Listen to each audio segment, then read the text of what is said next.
3 jalur mengurus pajak STNK tanpa KTP asli yang terbukti ampuh. Bisakah mengurus pajak STNK tanpa KTP asli? Secara aturan hal ini sebenarnya tidak ada jalannya. Namun, ada beberapa orang yang mengaku bisa melakukannya. Bagaimana caranya? Berikut informasinya untuk Anda. Assalamualaikum warahmatullahi wabarakatuh. Apa kabar teman-teman? Selamat datang kembali di channel kami, Bimbi Info Kreatif.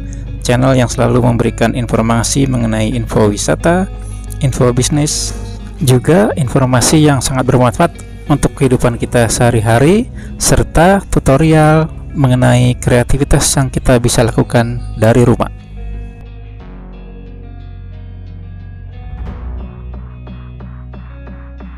Jika bisa mengurus pajak STNK tanpa KTP asli, tentunya banyak yang ingin tahu.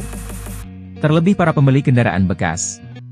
Umumnya, mereka memilih banyak jalan untuk memperpanjang pajak, lantaran belum mampu atau belum ingin melakukan balik nama dokumen kendaraan.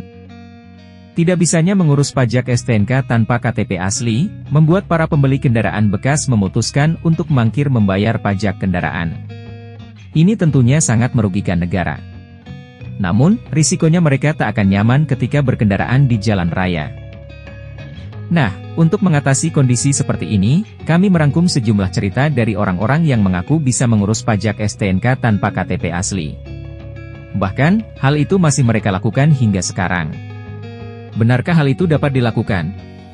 Berikut infonya. Yang pertama, bantuan tokoh masyarakat. Keterangan tentang mengurus pajak STNK tanpa KTP asli yang pertama disampaikan seseorang yang beli sepeda motor bekas di Kota Padang. Sampai sekarang, ia belum membaliknamakan surat kendaraan yang dibelinya tahun 2012 itu. Namun, ia tetap bisa mengurus pajak STNK tanpa KTP asli pemilik kendaraan sebelumnya. Pemilik sebelumnya kendaraan saya ini sudah meninggal. Jadi, jangan KTP asli, fotokopi KTP-nya saja saya tidak punya, ungkap pria berumur sekitar 59 tahun. Ternyata, selama ini ia mengurus pajak STNK tanpa KTP asli menggunakan bantuan seorang tokoh masyarakat di tempat tinggalnya. Saya tidak tahu bagaimana orang itu mengurus pajak STNK tanpa KTP asli. Yang pasti, ia bisa melakukannya. Biayanya pun tidak besar, jelasnya. Pria 4 orang anak ini mengaku hanya mengeluarkan uang Rp300.000 untuk mengurus pajak sepeda motor bebeknya tersebut. Kalau dihitung-hitung biaya segitu jelas murah lah. Daripada saya urus sendiri, sudah pasti tidak bisa kan, tukasnya. Yang kedua, keterampilan komunikasi. Narasumber yang kedua ini punya cara yang berbeda. Ia mengurus pajak STNK tanpa KTP asli secara mandiri. Modalnya hanya fotokopi KTP pemilik kendaraan yang dibelinya secara bekas tahun 2018 lalu. Awalnya saya coba-coba saja, ternyata bisa pakai fotokopi KTP pemilik kendaraan sebelumnya, ungkap pria muda itu sembari menolak dituliskan nama dan daerah tempat tinggalnya. Pria yang berprofesi sebagai jurnalis itu membantah, bahwa dirinya bisa mengurus pajak STNK tanpa KTP asli, lantaran profesinya sebagai wartawan. Saya hanya bicara baik-baik. Tidak pernah membanggakan profesi atau mengancam-ancam.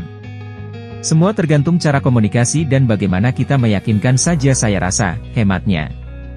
Meskipun demikian, ia berpendapat mestinya pemilik kendaraan yang dibeli secara bekas, harusnya mendapatkan dispensasi seperti dirinya. Saya rasa gampang untuk memastikan kendaraan yang dibeli secara bekas itu bodong atau tidak.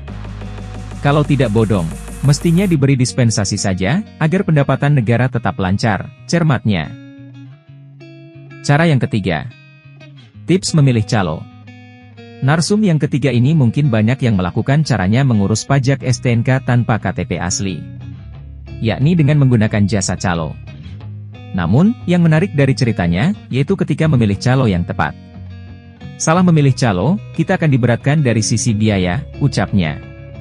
Pria Parubaya ini menilai bahwa hingga sekarang calo urusan administrasi pajak kendaraan masih ada. Umumnya, mereka berkeliaran di sekitar lingkungan kantor Samsat. Kalau di dalam kantor mungkin tidak ada ya. Sebab saya memang tidak pernah menemukannya, ungkapnya. Namun, ia melihat kebanyakan calo itu santai di warung-warung dekat lingkungan kantor Samsat, atau di area parkir. Jadi kalau bertemu calo di warung atau parkiran, jangan langsung menerima tawaran mereka, sarannya. Menurutnya, calo yang mendesak membantu mengurus pajak STNK tanpa KTP asli, kebanyakan berujung memberatkan. Misalnya biayanya yang mahal, atau pengurusannya yang lama. Jadi harus sabar dan santai saja. Seakan kita tidak butuh calo, ujarnya. Caranya, sambung pria tersebut, cukup nongkrong di kedai-kedai sekitar kantor Samsat. Lalu keluarkan STNK dari dompet sembari pura-pura membacanya. Kalau di sana ada calo, pasti mereka bertanya. Calo yang berpengalaman tidak akan langsung menawarkan jasanya, pesan narsum ketiga. Calo berpengalaman menurutnya akan menunggu orang yang hendak berurusan bertanya terlebih dahulu. Katakan saja, saya ingin bayar pajak kendaraan yang saya beli secara bekas. Tapi saya cuma punya uang lebih Rp50.000. Apa ada yang mau membantu saya, ceritanya. Jika calo itu baik, tambahnya, sudah pasti akan langsung memberikan bantuan. Namun perlu diingat, jangan sampai memberikan dokumen selain fotokopi KTP pemilik kendaraan dalam STNK itu. Calo berpengalaman biasanya bisa hanya modal fotokopi KTP, hematnya. Untuk memastikan bahwa si calo benar-benar mengurus pajak STNK tanpa KTP asli, ia menyarankan agar si calo dibuntuti secara diam-diam. Nanti takutnya kan penipuan, malah uang kita dibawa kabur. Namun jika benar-benar diurus hingga selesai, ke depan kamu bisa berurusan dengan calo itu, tukasnya. Demikianlah cerita beberapa orang yang mengurus pajak STNK tanpa KTP asli. Namun perlu diingat, secara aturan membayar pajak STNK kendaraan wajib menyertakan KTP asli pemilik kendaraan.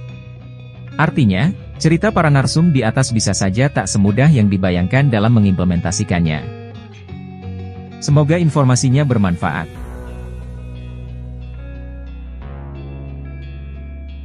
Buat sobat Bimbi yang baru gabung, jangan lupa untuk subscribe, like, komen, dan tekan tombol notifikasinya agar teman-teman mendapatkan pemberitahuan jika kami mengupload video informasi yang terbaru.